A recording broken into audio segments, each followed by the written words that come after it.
میں سراپا خندزن آیا. یہ دیکھو کون محفل میں سراپا خندزن آیا کہ ان حالات میں باندھے ہوئے سر پر کفن آیا. یہ دیکھو کون محفل میں سراپا خندزن آیا کہ ان حالات میں باندھے ہوئے سر پر کفن آیا. بہاروں پھول برساووں کی صدرش کے چمن آیا. وطن والوں مبارک ہو کہ معمار وطن آیا. مچاؤ دھوم محفل میں کہ صدر انجمن آیا. یہ فخر وطن آیا, یہ صدر انجمن آیا. نعرہ تکبیر، اللہ اکبر. جمعیت علماء ہند زندہ باد. مولانا ارشد مدنی زندہ باد. مولانا ارشد مدنی قدم زندہ باد. قدم بڑھاؤ, ہم تمہارے مولانا ساتھ, ارشد مدنی قدم بڑھاؤ. ہم تمہارے ساتھ ہیں. نعرہ تکبیر. زندہ باد. جمعیت علماء ہند زندہ باد. جمعیت علماء بہار زندہ باد. مولانا ارشد مدنی زندہ باد. مولانا ارشد مدنی قدم بڑھاؤ. ہم تمہارے ساتھ ہیں. جمعیت علماء ہند زندہ باد. نعرہ تکبیر. اللہ اکبر. بسم اللہ الرحمن الرحیم. الحمد للہ نحمده ونستعینه ونستغفره ونؤمن به ونتوکل علیہ ونعوذ باللہ من شرور انفسنا ومن سیئات اعمالنا.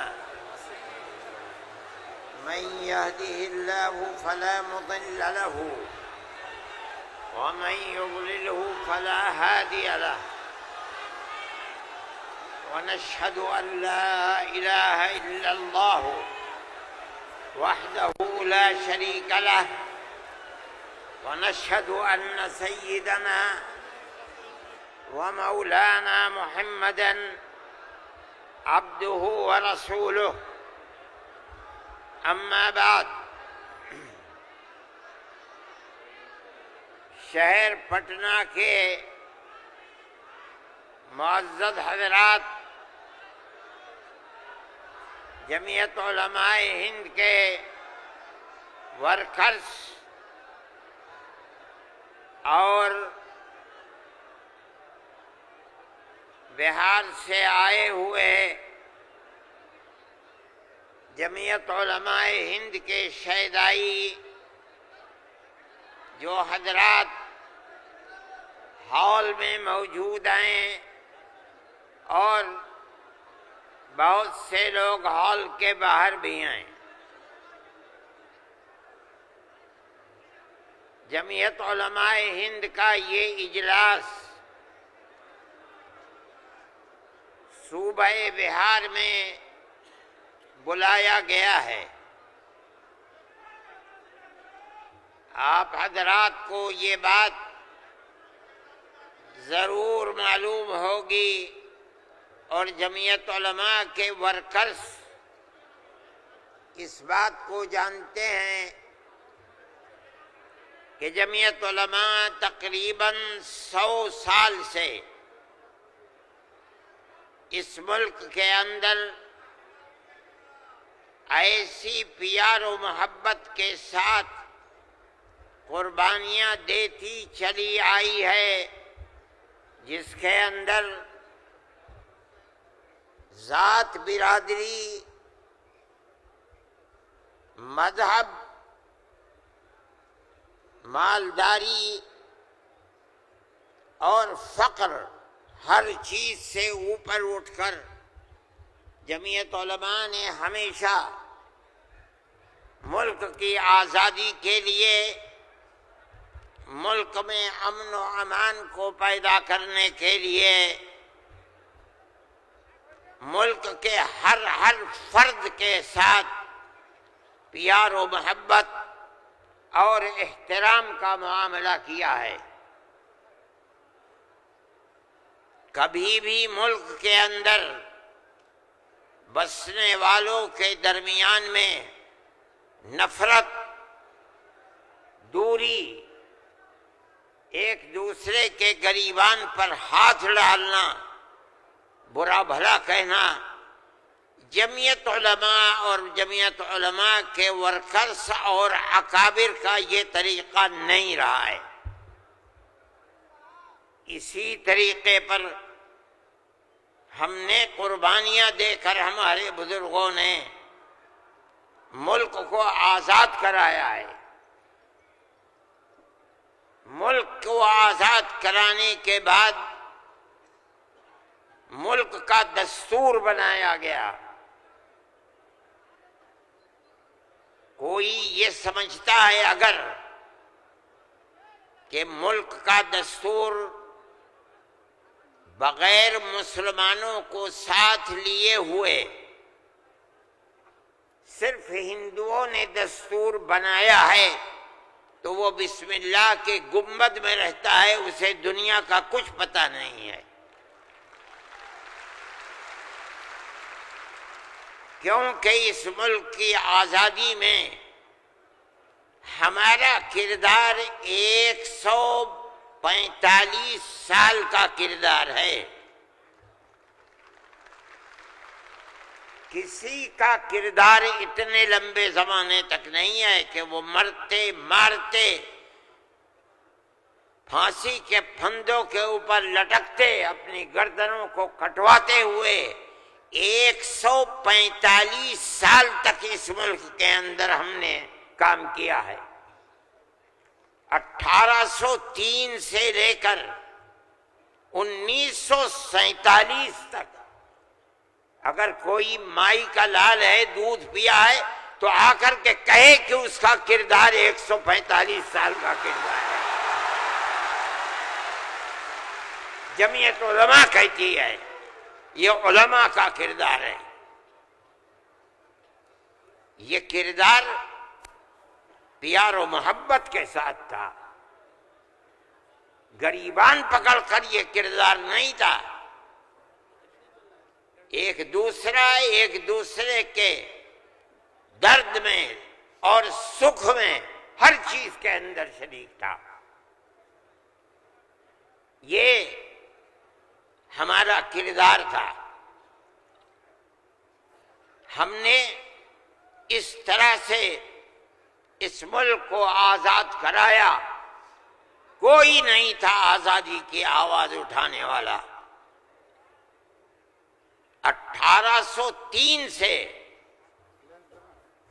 ملک کے لیے قربانی دینے والے 1857 کے اندر صرف دہلی کے اندر 33,000 علماء کو قتل کیا گیا۔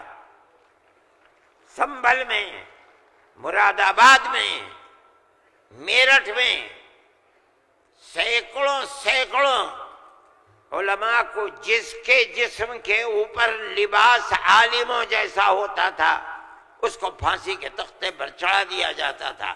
کوئی نہیں تھا، کانگریس کا وجود بھی نہیں تھا۔ کانگریس تو بنی ہے 1883 میں اور 1885 میں اس کا پہلا اجلاس ہوا ہے، جبکہ 1803 سے حضرت شاہ عبدالعزیز صاحب نے اعلان کر دیا تھا کہ ہمارا ملک مسلمانوں کا یا ہندوؤں کا ملک نہیں ہے، نہیں رہا، یہ انگریزوں کا ملک ہو گیا، ہم غلام بن گئے۔ اب غلامی کی زنجیروں کا توڑنا اور جہاد کرنا ہر ایک کا فرض ہے، اور اس کے بعد جہاد پر لگ گئے۔ کوئی مائی کا لال نہیں تھا جو انگریز کی اس طاقت کے مقابلے میں کھڑے ہو کر غلامی کی زنجیروں کو توڑنے کے لیے اپنی زبان کو کھول سکے۔ اس اعلان کے تقریباً 80-82 سال کے بعد کانگریس بنی، اور کانگریس کا جو مقصد تھا، جو آج بھی کتابوں میں موجود ہے، وہ ملک کی آزادی نہیں تھا۔ مقصد تھا کہ جو دو جہاد ہوئے ہیں 1832 اور 1857 میں، اس کی وجہ سے جو ملکہ برطانیہ اور ہندوستان کے بسنے والوں کے درمیان دوری ہو گئی ہے، اس دوری کو دور کیا جائے اور حالات کو صحیح کیا جائے۔ علماء کا یہ نظریہ نہیں تھا۔ علماء کہتے تھے ملک غلام ہو گیا، غلامی کی زنجیروں کو توڑو، انگریز کو بھگاؤ، ملک کو آزاد کراؤ۔ یہ تو حالات تھے جس کے اندر مسلمان داخل ہوئے کانگریس میں۔ موجود ہیں، ایک شخص نے حضرت گنگوئی رحمت اللہ علیہ جو ہمارے بزرگ ہیں، دارالعلوم کو کی بنیاد رکھنے والے ہیں، سن 1857 کے اندر جیل میں بند ہو گئے تھے۔ یہ سمجھتے تھے کہ قتل کر دیا جائے گا بغاوت کے الزام میں، لیکن چھوٹ گئے۔ ان سے پوچھا کہ ایک جماعت بنی ہے جس کے بنیادی کردار ہندو بنا رہے ہیں، کیا مسلمانوں کے لیے اس میں شریک ہونا جائز ہے؟ حضرت نے فتویٰ دیا جس طرح ایک ہندو اور ایک مسلمان کاروبار اور بزنس میں شریک ہو سکتا ہے، تو اسی طرح کانگریس کے ساتھ مسلمان شریک ہو سکتا ہے، بشرطے کہ اپنے دین کا نقصان نہ ہو۔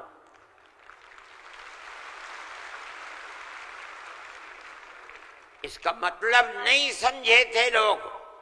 مطلب یہ ہے کہ ہماری تحریک ہے کہ مسلمان اور ہندو جب تک ساتھ نہیں ہوگا ملک آزاد نہیں ہوگا۔ تم اس کے اندر گھسو اور اتنی طاقت پیدا کرو اپنی گھس کر کہ کانگریس کو مجبور کر دو کہ وہ اپنا نقطہ نظر بدل کر ملک کی آزادی کے لیے جد و جہد کرے۔ چنانچہ کانگریس نے اپنا نقطہ نظر بدلا، ملک کی آزادی کو اپنا نقطہ نظر بنایا، اور پھر اس کے بعد ہندو اور مسلمانوں نے شریک ہو کر ایک دوسرے کے ساتھ چل کر ملک کی آزادی کے لیے آواز اٹھائی، قربانیاں دی ہیں، اور انہی قربانیوں کے نتیجے کے اندر ملک آزاد ہوا۔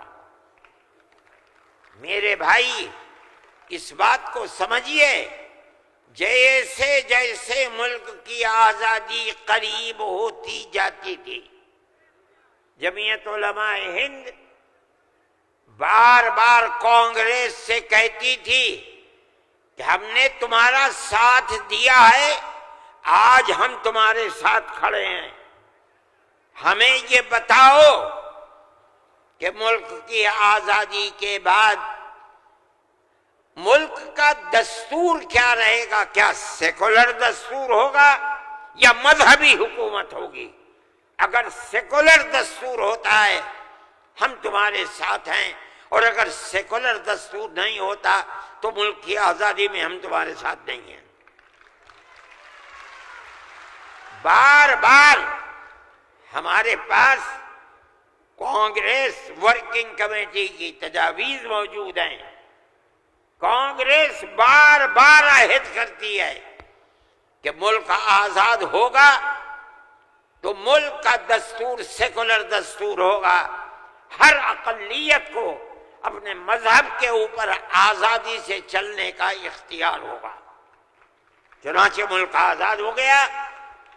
اب ملک کی آزادی کے بعد ایک طبقہ اٹھا جس نے یہ کہا کہ کھیر مل گئی ہے، اب اسے کھانے کا وقت آ گیا ہے۔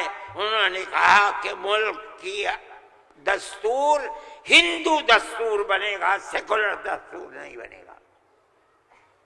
جمعیت علماء کے لوگ تھے، مولانا ابوالکلام آزاد تھے جو جمعیت علماء کی ورکنگ کمیٹی کے ممبر تھے،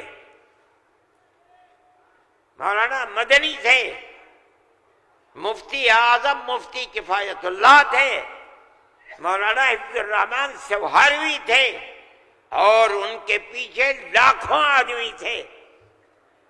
انہوں نے کہا جو ہم سے وعدے کیے ہیں ان وعدوں کو پورا کرو۔ اگر ملک کی تقسیم ہوئی ہے اور مسلمانوں کو ایک حصہ دے دیا، تم نے دیا ہے دستخط ملک کی تقسیم پر، تم نے کیے ہیں، ہم نے جوتے کھائے ہیں، ہمارے گلوں کے اندر جوتوں کے ہار پڑے ہیں، مگر ہم نے ملک کی تقسیم کو منظور نہیں کیا۔ ہم سے جو وعدہ کیا تھا اس وعدے کو پورا کرو۔ جو دستور کے اندر دفعات ہیں کہ ہر اقلیت کو اپنے مذہب پر چلنے کا حق ہے، یہ دفعات جمعیت علماء کی دی ہوئی دفعات ہیں، مولانا ابوالکلام آزاد کی دی ہوئی دفعات ہیں، مولانا مدنی کی دی ہوئی دفعات ہیں، مفتی کفایت اللہ کی رکھی ہوئی دفعات ہیں، جن دفعات کی بنیاد پر ہر اقلیت ملک کے اندر ملک وہ حصہ سمجھتی ہے جو حصہ کوئی اکثریت کا فرض سمجھتا ہے۔ یہ جمعیت علماء کی تاریخ ہے۔ ہم اپنے مذہبی اعتبار سے دستور کو ہاتھ میں لے کر کہہ سکتے ہیں کہ ہمیں اپنے مذہب پر چلنا اور مذہب کو اختیار کرنے کا حق ہے، اس دستور کے اندر ہے۔ نعرہ تکبیر! میرے بھائی، نعرہ تکبیر! میرے بھائی،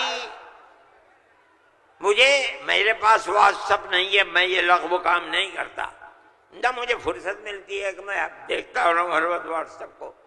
مجھے آج صبح ایک صاحب نے دکھلایا کہ کل مودی جی نے، وہ بڑے آدمی ہیں، میرے ملک کے وزیر اعظم ہیں، انہوں نے تقریر کی ہے اور اس کے اندر یہ فرمایا ہے کہ وقف ہندوستان کے دستور کے اندر وقف کوئی چیز نہیں ہے۔ مجھے حیرت ہوئی کہ ایک ملک کا وزیر اعظم اور ہندوستان جیسا وزیر اعظم یہ بات کہہ رہا ہے۔ میں کہتا ہوں کہ وقف قرآن کا فیصلہ ہے، اللہ کے نبی حضرت محمد کا فیصلہ ہے، ہمارے دین کا جز ہے۔ وقف کا لفظ نہیں آیا، لیکن یہ بات آ گئی 25 اور 26 دفعات کے اندر کہ اس ملک میں ہر اقلیت کو اپنے مذہب کو پکڑنے، اپنے مذہب کو چلنے کا اختیار ہے۔ کیا مطلب یہ ہے کل کو آپ کھڑے ہو کر کہہ دیں کہ نماز کا ذکر دستور کے اندر نہیں ہے، حج کا نام دستور کے اندر نہیں ہے، زکوٰۃ کا نام دستور کے اندر نہیں ہے، رمضان کے روزوں کا نام دستور کے اندر نہیں ہے، اس لیے ہر چیز کو مٹا دیا جائے۔ یہ کیا چیز ہے؟ دستور مجموعی طور پر دستور نے کہہ دیا کہ مسلمان ایک اقلیت ہے اور ہر اقلیت کو اپنے مذہب پر چلنے کا اختیار ہے۔ مذہب کی ہر چیز اس ایک دفعے کے اندر آ گئی۔ وقف کا مسئلہ، اسلام کے اندر جو چیز اسلام کی ہے مذہب، وہ چیز ہے جو قرآن کے اندر ہے ایک۔ دوسری وہ چیز ہے جس کو ہمارے آقا حضرت محمد صلی اللہ علیہ وسلم نے فرما دیا۔ یہی دو اسلام کی بنیادیں ہیں۔ سمجھو، قرآن کی آیت ہے 4 سپارے کی پہلی آیت، لن تنالوا البر حتى تنفقوا مما تحبون۔ لن تنالوا البر، ہرگز تم جنت کو نہیں پا سکتے۔ بر کی تفسیر مفسرین جنت سے کرتے ہیں۔ اے مسلمانوں کان کھول کر سن لو، ہرگز تم جنت کو نہیں پا سکتے یہاں تک کہ تم اپنے اس مال کو اللہ کی رضا کے لیے خرچ کرو جو تمہارے پاس ہے. جس مال کو سے تمہیں محبت ہے اس مال کو تم اللہ کی رضا کے لیے خرچ کرو. اسلام ایسا مذہب تھوڑی ہے. جب یہ آیت اتری اللہ کے نبی نے بیان فرمائی تو نسائی کی حدیث ہے کہ ابو طلحہ انصاری رضی اللہ تعالیٰ عنہ جو ایک دولت مند آدمی تھے وہ اللہ کے نبی کے پاس آئے اور آ کر کہا کہ یا رسول اللہ اللہ ہم سے ہمارے مال کے بارے میں فرماتا ہے کہ اگر تم جنت کے طالب ہو تو جو مال سب سے اچھا ہے تم اس کو اللہ کے راہ میں خرچ کر دو. یا رسول اللہ میرا سب سے بہترین مال فلانی زمین ہے, میں آپ کو گواہ بناتا ہوں کہ میں اس کو اللہ کے لیے وقف کرتا ہوں. یہ حدیث موجود ہے نسائی کے اندر. مذہب اور کس چیز کا نام ہے؟ جو اللہ نے فرمایا وہ مذہب ہے, جو رسول اللہ نے فرمایا وہ مذہب ہے. مجھے حیرت ہے کہ مودی جی ہمارے مذہب کے بارے میں فیصلہ کرتے ہیں کہ وقف کے اندر وقف کا ذکر دستور کے اندر. ارے بابا دستور کے اندر مذہب اسلام کو ہر اقلیت کو اپنا مذہب قبول کرنے کا اختیار آزادی کے ساتھ ہے. یہ ہمارا مذہب ہے, وقف ہمارا مذہب ہے.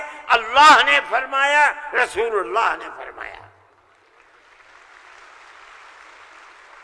حدیث کے اندر آتا ہے کہ جب انسان مر جاتا ہے, یہ مسلم کی حدیث ہے, اذا مات الانسان انقطع عمله عنه. جب آدمی مر گیا اب اس کے اندر کام کرنے کی طاقت بھی نہیں ہے.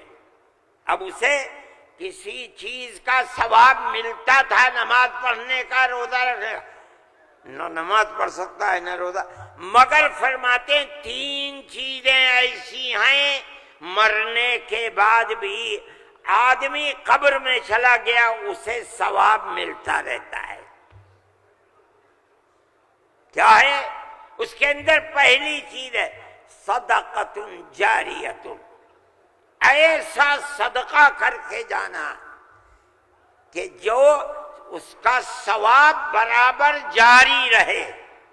مثال کے طریقے پر کوئی کنواں کھدوا دیا, یہ اللہ کے لیے وقف ہے, 100 سال 200 سال 1000 سال اگر اس کنویں سے پیاسا پانی پیے گا اس آدمی کو پہنچے گا جو مر گیا 100 سال پہلے, اس نے بنوایا تھا کنواں. اسی لیے مسلم کی روایت ہے اور اس کے شارح امام نووی فرماتے ہیں کہ مراد اس سے وقف ہے. یہ قرآن و حدیث میں آپ کو سنا رہا ہوں. مجھے حیرت ہے کہ ہندوستان جیسے ملک کا وزیر اعظم ایسی بات کہہ رہا ہے. ارے بابا کیا زکوٰۃ کا ذکر آئے گا دستور کے اندر؟ کیا نماز کا ذکر آئے گا دستور کے اندر؟ کل کو کھڑے ہو کہ یہ کہہ دو کہ نماز کا ذکر دستور میں نہیں ہے اس لیے نماز نہیں پڑھنے دی جائے گی. زکوٰۃ دستور میں نہیں ہے, زکوٰۃ نہیں کرنی. میں سوچتا ہوں کہ اللہ, ملک کا کون بول رہا ہے؟ وزیر اعظم, اور ایسی چیز بول رہا ہے جس کے نہ سر ہے نہ پر ہے. ہم اس کے مخالف ہیں. ہم کہتے ہیں پڑھو, خود نہیں پڑھتے, پڑھے ہوئوں کو بلاؤ, ان سے پوچھو دین کیا ہے, مذہب کیا ہے, ہم بتائیں گے. ہمارا ملک ہے, ہم ہمیشہ سے اس ملک میں رہتے آئے ہیں. اگر ہندو کی ذات برہمن ہے, جاؤ کشمیر میں مسلمان بھی برہمن ہے. اگر ہندو تیاگی ہے, مسلمان بھی تیاگی ہے. اگر ہندو راجپوت ہے, مسلمان بھی راجپوت ہے. ہم کہاں سے آئے ہیں؟ ہم تو اسی ملک کے رہنے والے ہیں. جس کو ہندو کوئی مذہب پسند ہے وہ ہندو مذہب کے اوپر ہے، جسے عیسائی مذہب پسند ہے وہ عیسائی بن گیا، جسے سکھ مذہب پسند ہے وہ سکھ بن گیا، جسے اسلام مذہب پسند ہے وہ مسلمان بن گیا۔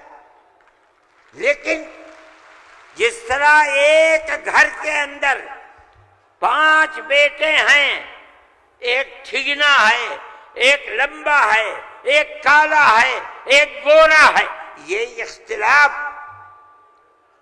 باپ اور ماں کے اندر اختلاف کو پیدا نہیں کرتا۔ اسی طرح ہمارا مذہب ہے کہ آدمی کسی بھی مذہب کو اختیار کر لے، لیکن ہندوستانی ہونے میں ملکی اعتبار سے کوئی فرق نہیں ہے۔ ہمارا مذہب ہے، ہم اس کو مانتے ہیں اور یہی ایک حقیقت ہے، لیکن برا ہو اس نفرت کی سیاست کا۔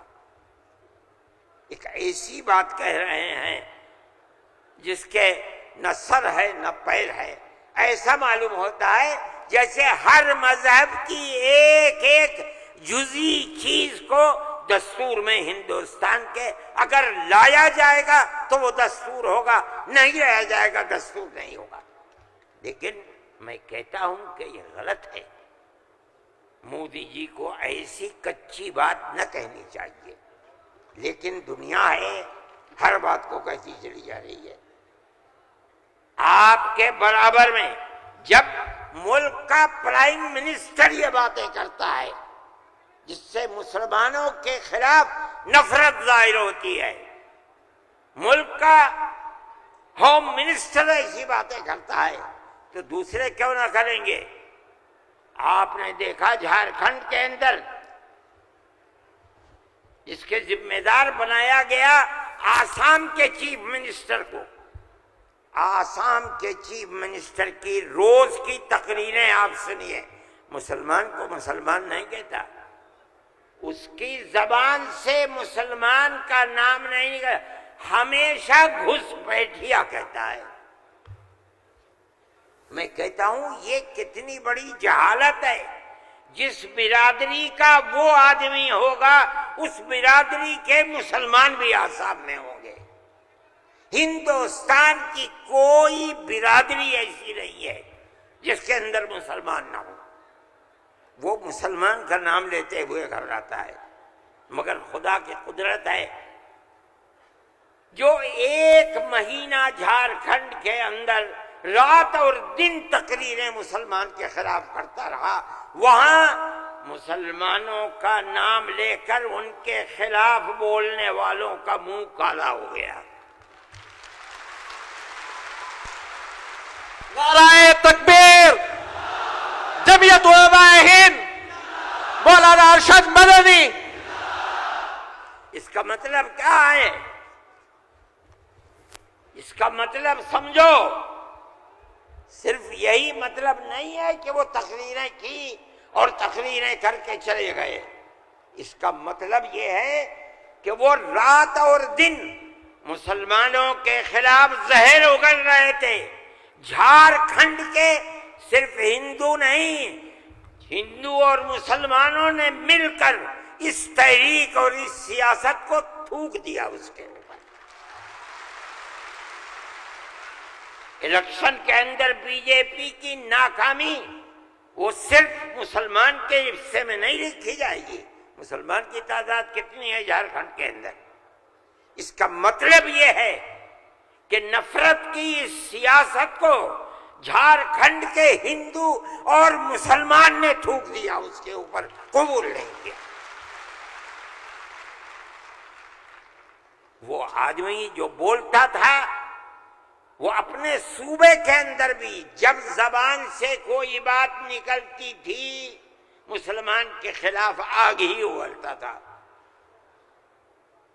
دیکھو ساری ہندوستان کے اندر ہندوستانی ہونے کے لیے یہ بنیاد ہے کہ جو سب سے پہلی مردم شماری تھی سن 1951 کی، جس کا نام اس مردم شماری میں ہے وہ اور اس کی اولاد ہندوستانی ہے۔ یہ ملک کے اندر ایک قانون بنا ہوا ہے، لیکن کانگریس، بی جے پی اور جو علاقائی پارٹیاں آسام کی ہیں، سب نے مل کر جب مشرقی پاکستان کو مغربی پاکستان سے الگ کیا گیا اور ہندوستان کی طاقت نے کیا، اندرا جی کے زمانے کے اندر بہت سے لوگ ہندوستان، بمباری ہو رہی تھی، بھاگ گئے پاکستان، اور پاکستان کے بہت لوگ بھاگ گئے ادھر۔ اب کیسے کہا جائے کہ ہندوستانی پاکستانی کون کون ہے؟ تو سب نے مل کر پارلیمنٹ نے قانون بنایا کہ 1971 کے بعد جو آیا ہے وہ ہندوستانی نہیں ہے، آسام میں 1971 کی مردم شماری میں جس کا نام ہے وہ آسامی ہے، اور اس کے بعد جو آیا ہے وہ آسامی نہیں ہے۔ یہ قانون بنا دیا، قانون بن گیا۔ اب یہ حلق سے نیچے چیف منسٹر صاحب کے نہیں اتری، انہوں نے کہا کہ نہیں، سارے ملک کا دستور ایک ہونا چاہیے۔ ارے بابا، کانگریس کا زمانہ تھا، کانگریس نے پارلیمنٹ کے اندر یہ اصول بنایا، اس کے اوپر بی جے پی کے بھی دستخط ہیں، علاقائی پارٹیوں کو بھی دستخط ہیں، ہم نہیں جانتے کچھ۔ اور تقریر جیسے یہاں کر رہے تھے ویسے ہی روز تقریر وہاں کرتے تھے۔ 71 نہیں 51 بنے گا، 71 نہیں 51۔ کیوں؟ اگر 51 کو بنا دیا گیا تو کم از کم 80-90 لاکھ مسلمان اجڑ جائے گا، برباد ہو جائے گا۔ وہ یہ چاہتے تھے کہ مسلمان کو برباد کر دو۔ آسام میں جمعیت علماء وہ جماعت تھی، ہم گئے سپریم کورٹ میں، ہم نے کہا کہ جب اس زمانے کی حکومتیں متحد ہیں یہ کیسے ہو سکتا ہے؟ یہ اللہ کا احسان اور کرم ہے کہ سپریم کورٹ نے وہ فیصلہ کیا جو حق فیصلہ تھا، اور اس نے کہہ دیا کہ نہیں، آسام کے لیے سن 71 ہی رہے گا۔ تمام پارٹیوں نے اس کو قبول کیا ہے۔ اب زمانہ خراب ہو گیا، دل دکھنے لگا۔ وہ جو وہاں دل کے اندر مسلمانوں کے خلاف آگ تھی وہ جھارکھنڈ میں لا کر کے اگلی ہے، اللہ نے یہاں بھی منہ کالا کر دیا۔ میرے بھائی، جمعیت علماء کا یہ کام ہے۔ ہم نے اس سے پہلے ایک اور مقدمہ آسام کے سلسلے میں لڑا تھا۔ جب لڑکی اپنے شوہر کے ساتھ کسی دوسرے شہر میں پہنچی، یہ لڑکی کہاں سے آئی؟ جو وہاں کا پردھان تھا وہ سرٹیفکیٹ دیتا تھا کہ یہ لڑکی فلاں کی ہے، باپ اس کا فلاں جگہ ہے، لڑکی یہاں رہتی ہے۔ اسی سرٹیفکیٹ کی بنیاد پر اسے آسامی کہا جاتا تھا۔